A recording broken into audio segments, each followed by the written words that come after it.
Buonasera, bentornati a una nuova puntata di Squadra che Vince. Questa sera in studio un onorevole deputato, un ritorno per la nostra Radio Adige TV. Diamo il benvenuto all'onorevole Marco Padovani. Bentornato. Grazie, buonasera a tutti voi.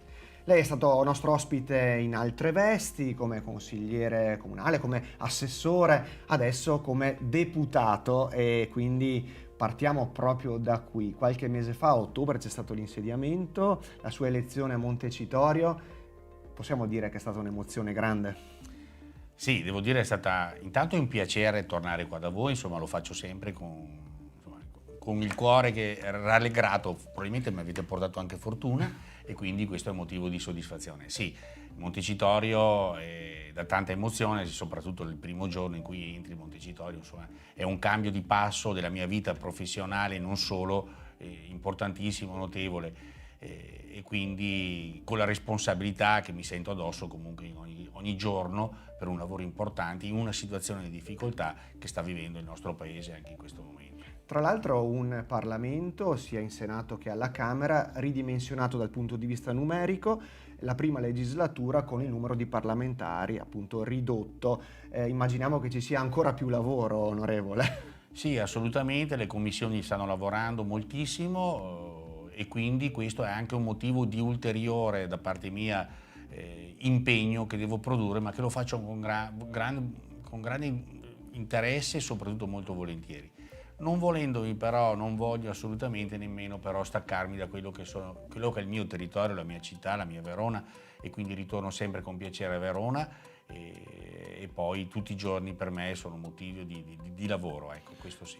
Assolutamente, anche perché poi parleremo, insomma, ha mantenuto il ruolo in comune a Palazzo Barbieri di consigliere comunale, per cui parleremo anche di quello.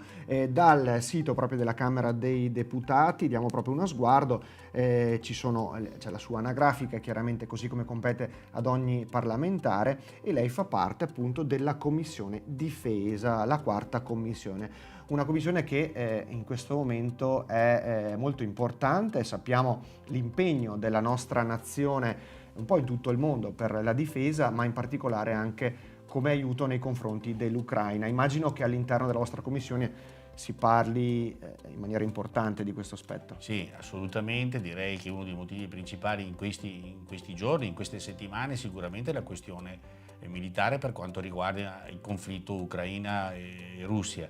Devo dire però non voglio sottovalutare le moltissime missioni di pace in cui i nostri militari, il nostro esercito è impegnato in tutto il mondo, e questo è un motivo di soddisfazione perché a volte si ricorda solamente quelle che sono le tragedie, che è giusto che sia, ma ci sono anche moltissime azioni da parte dei nostri uomini, da parte dei nostri giovani, da parte dei nostri soldati in missioni di pace.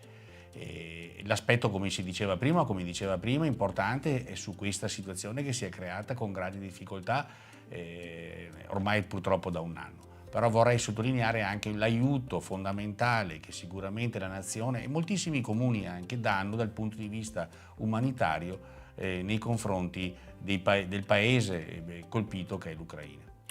Tra l'altro la notizia è arrivata qualche settimana fa, poi l'avevamo commentata anche con il presidente del Consorzio ZAI, Matteo Gasparato, è che oltre al porto di Venezia e Trieste, il Consorzio ZAI di Verona è diventato un centro per la ricostruzione dell'Ucraina, ma in tempi non sospetti. Qui vediamo sempre dal sito veronadaily.it lo stesso sito, grazie anche all'amministrazione precedente. Qui la vediamo in una foto assieme al già sindaco di Verona Federico Sborina, lei e il comandante Altamura, capo della protezione civile. Insomma, avevate già individuato questo sito prima ancora del ministero come luogo ideale per far ripartire prima una macchina di aiuti umanitari e indirettamente anche per la ricostruzione. Assolutamente, devo dire che ricordo con piacere quelle giornate, quel periodo molto difficile dove assieme alla polizia locale ma tutta la protezione civile del comune di Verona, della provincia di Verona,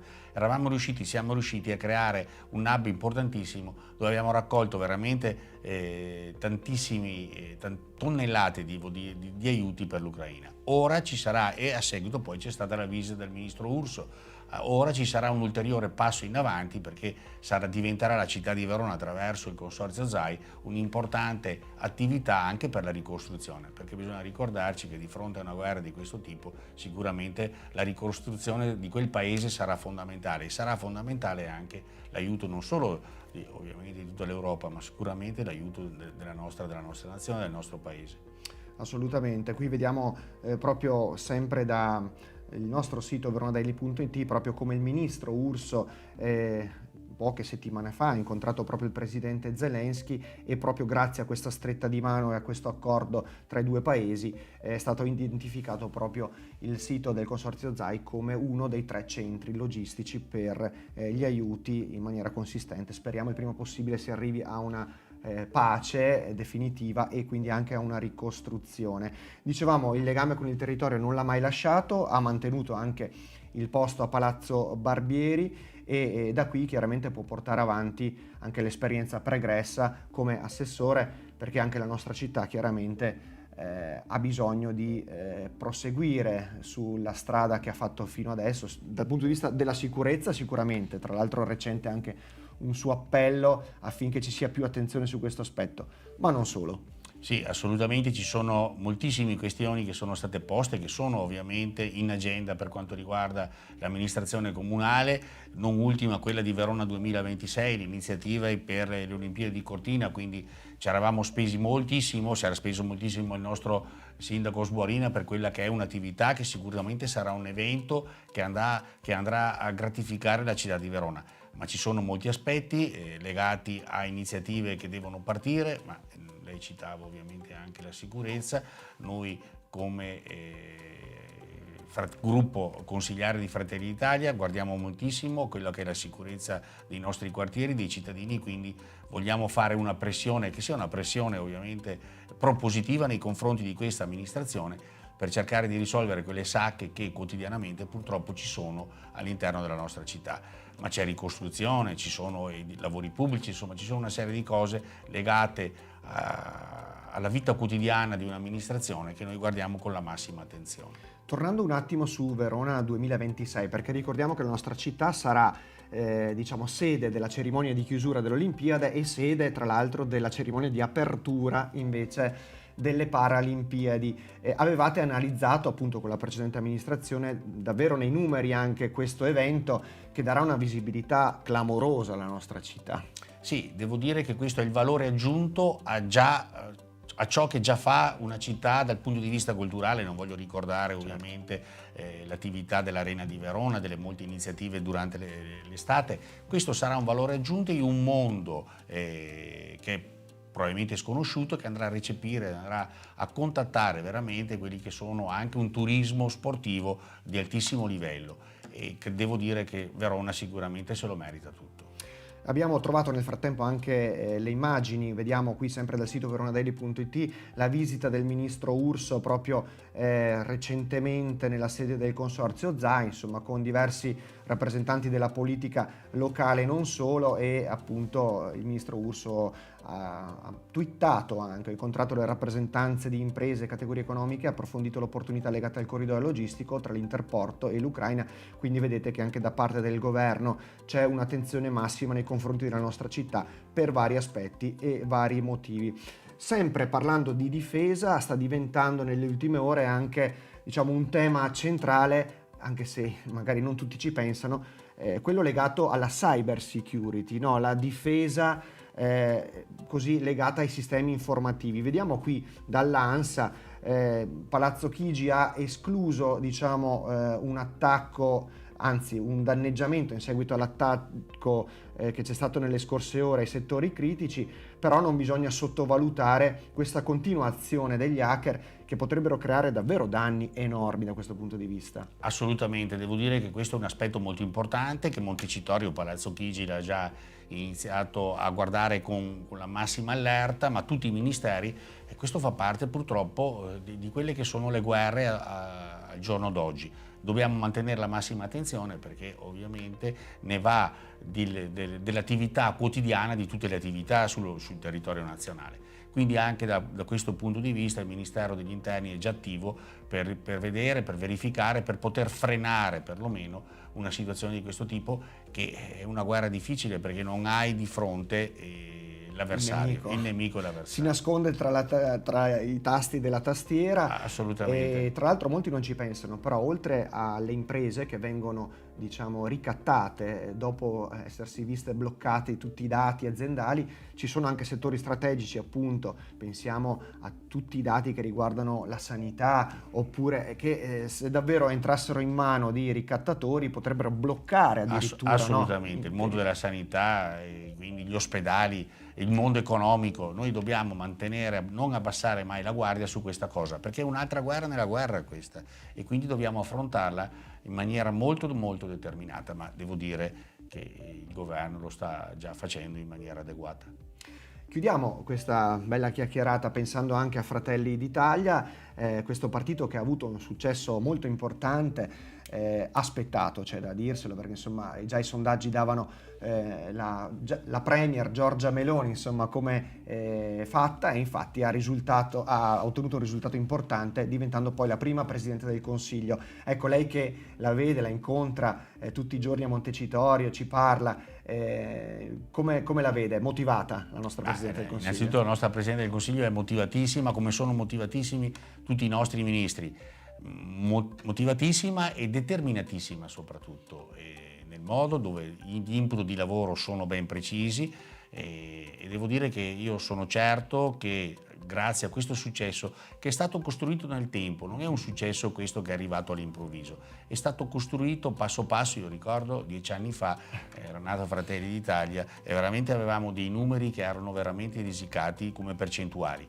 È cambiato tutto. Credo che la gente abbia fiducia in questi 3 mesi di lavoro, dove non è possibile risolvere tutto ciò che non è stato fatto in decenni, ma sicuramente la volontà da parte della nostra Premier, ma da parte di tutti i ministeri, il governo, ogni parlamentare, devo dire, ma dal primo parlamentare fino all'ultimo consigliere di circoscrizione, è determinato in una battaglia che deve essere a favore del nostro territorio, della nostra città e ovviamente del nostro paese. Il risultato nazionale ha premiato anche la rappresentanza veronese, perché c'è un bel gruppo nutrito di parlamentari, deputati, ma anche senatori di Fratelli d'Italia. Insomma, si sta lavorando bene in sinergia anche per la nostra città, onorevole. Sì, assolutamente, una bella pattuglia di Fratelli d'Italia, tra cui un sottosegretario, voglio ricordare, Gianmarco Mazzi, insomma, quindi un impegno notevole che vi garantisco è quotidiano, e soprattutto noi faremo bene, guarderemo con la massima attenzione anche la nostra città, dove è vero siamo in minoranza,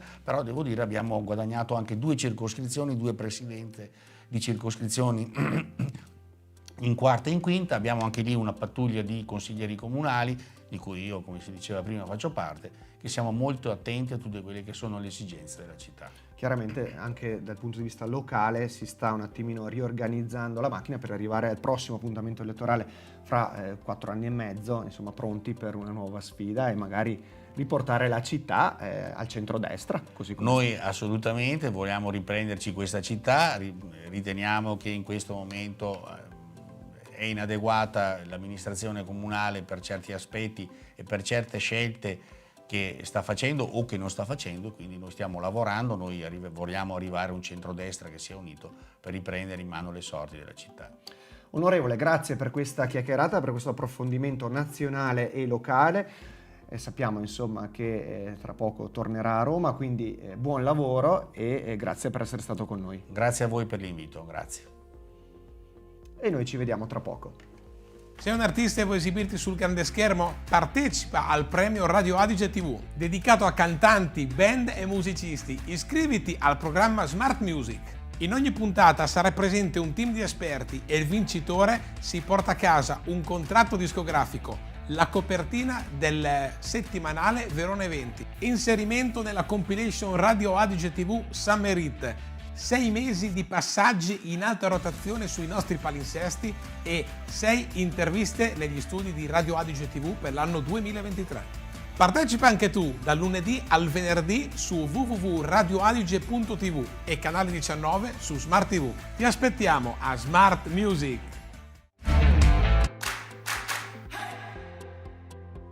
Bentornati in studio, approfondiamo ora con alcuni ospiti uno degli argomenti che abbiamo trattato precedentemente, ovvero parliamo di sicurezza digitale, detta anche cyber security, quindi non solo problemi legati a un fattore tangibile come abbiamo visto con l'ospite in precedenza, ma anche attacchi potenziali virtuali come quelli che sono avvenuti nelle scorse ore e che hanno avuto un ampio spazio, un'ampia visibilità proprio anche sui media, non solo nazionali ma anche di tutta Europa, perché gli hacker questa volta hanno tentato il colpo grosso, fortunatamente non ci sono riusciti. Diamo il benvenuto quindi in studio a Giovanni Moraglia, Manager Business Advisory e Digital di Phoenix Group, benvenuto. Grazie Matteo. E abbiamo in collegamento da Milano Pietro Rotundo, Executive Director Divisione Cyber and Tech Solution, sempre di Phoenix Group, benvenuto. Grazie Matteo e buonasera a tutti.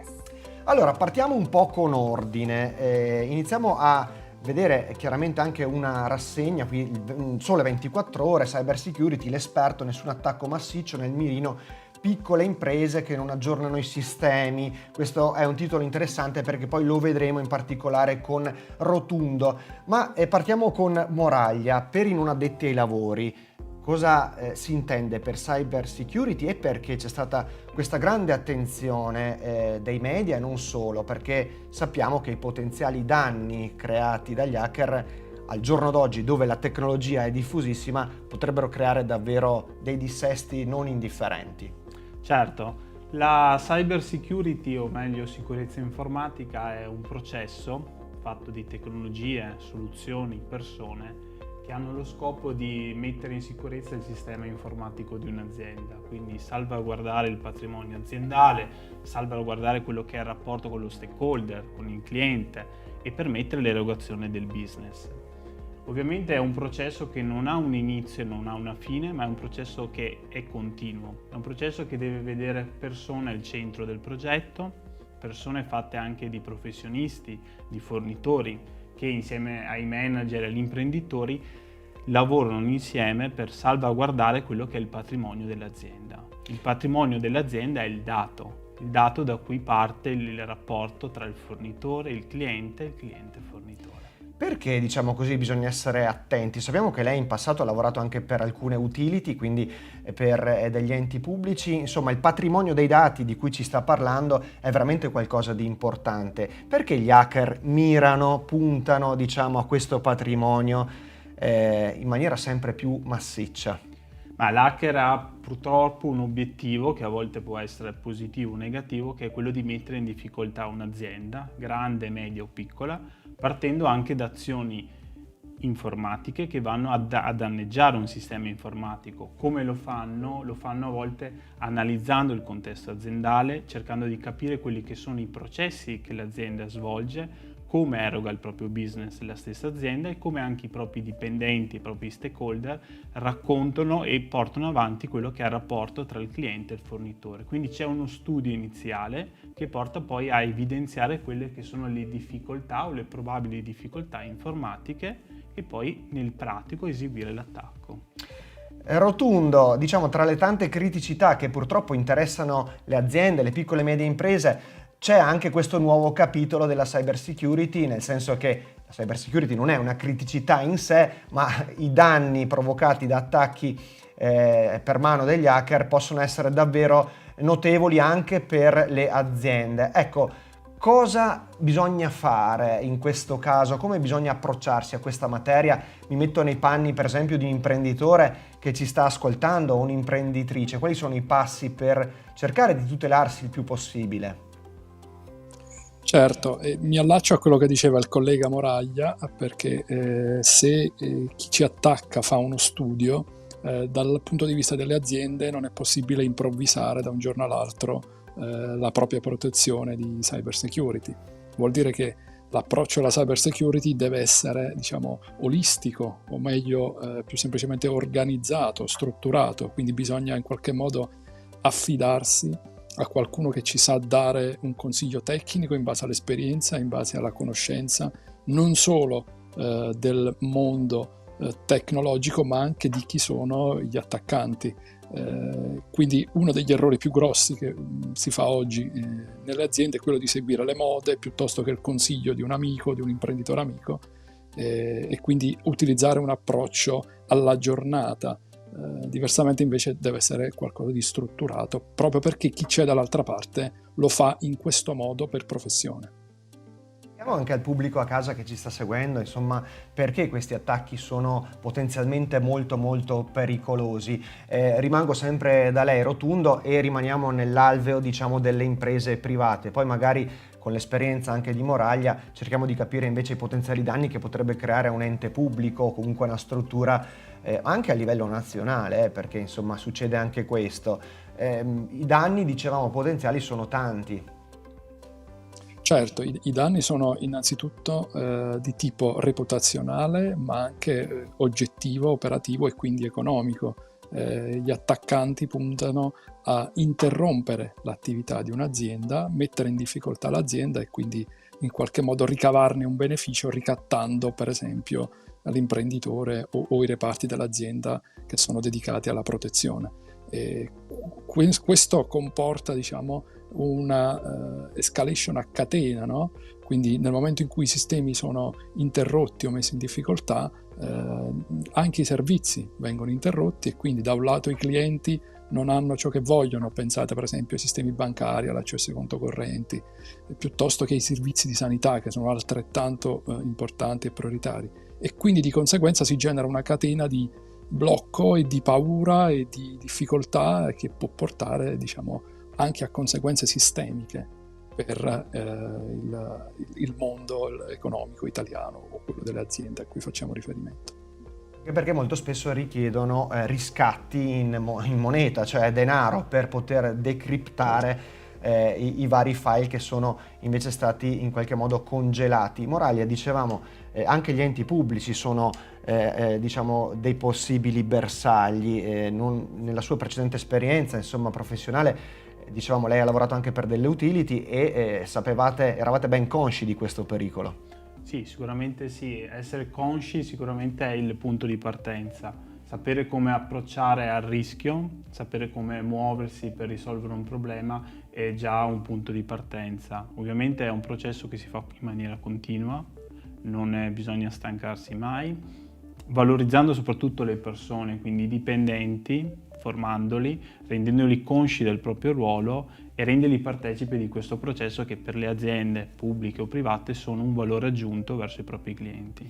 In una società chiaramente dove i dati saranno sempre più importanti, la tutela del dato, la protezione, diceva prima anche Rotundo, sarà uno dei punti all'ordine del giorno anche di tutti, insomma, gli imprenditori, le imprese, anche qui del nord-est, che sono molte, insomma, e lavorano su questo capitale. Voi chiaramente a livello professionale fornite anche una consulenza su questo punto, e in che modo vi approcciate al cliente, perché spesso non c'è nemmeno una cultura legata, no, alla cyber security. Anche questo è un passo da fare. Guarda, sicuramente Matteo, la consulenza, il sapersi affidare a partner tecnologici, quindi delegare è un punto di inizio. Definire un piano insieme alle aziende e quindi governare questo processo e questo percorso insieme e darsi anche degli obiettivi al medio e lungo termine è sicuramente un fattore aggiunto.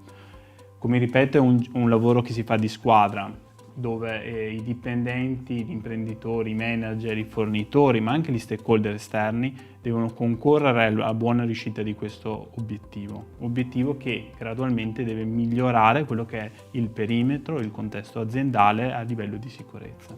Rotundo, giro anche a lei, insomma, questa domanda. In conclusione, va creata una cultura imprenditoriale legata proprio alla sicurezza dei dati, alla cyber security?